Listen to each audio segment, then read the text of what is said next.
অসম চৰকাৰৰ বিভাগীয় কৰ্তৃপক্ষক বিভাগীয় মন্ত্ৰী কৰ্তৃপক্ষক আমি আবেদন জনাওঁ যে অতি সোনকালে এই চেতিয়াকুট চিটৰ দৰিগাঁৱৰ এই মথাউৰি চিগা অংশটো যিকোনো অতি সোনকালে ইয়াক সুৰক্ষিত কৰি ৰাখিবৰ কাৰণে যথাযোগ্য ব্যৱস্থা এটা গ্ৰহণ কৰি দিলেহে শিৱসাগৰ চহৰৰ পৰিৱৰ্তেও কিমান জিলা যে ডুব যাব বানত কবলত তাৰ পৰা মানে তাৰ উপায় নাপাব।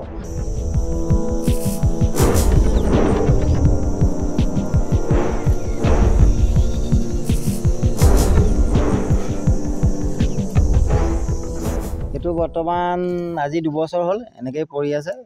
যোৱা বছৰ আহি কেইটামান গোজ মাৰিলে বাঁহৰ, তাৰপৰা এই বছৰো ছেইম একেই গোজ মাৰিছে।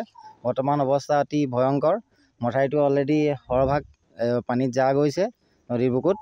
আৰু এইটো অঞ্চল এইটো যদি মথাউৰি কেনেবাকৈ ভাগিবলৈ হয়, অকল আমাৰ এই বেতবাৰী দৰিগাঁৱে নহয়, সমগ্ৰ বেতবাৰী অঞ্চলৰ লগতে শিৱসাগৰ নগৰলৈ ভাবুকি কঢ়িয়াই আনিব।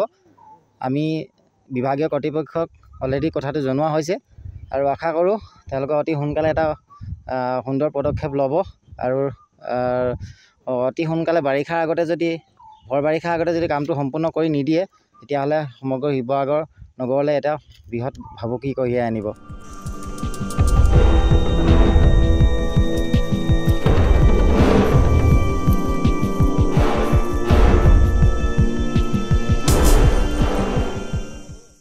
Don't forget to like, share and subscribe to East Mojo. For any queries, put them down in the comments section below and press on the bell icon for notifications.